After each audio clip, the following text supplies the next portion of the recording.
ایسی باتیں جن سے اللہ جل شانہ سخت ناراض ہوتے ہیں۔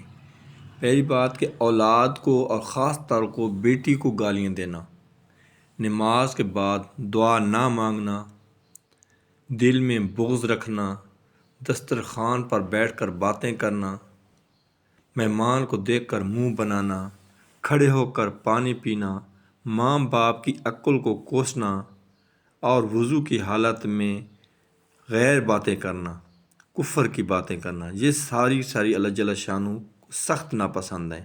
اللہ تعالی ہم سب کو پیارے نبی صلی اللہ علیہ وآلہ وسلم کی سنت پہ عمل کرنے کی توفیق عطا فرمائے۔ جزاک اللہ۔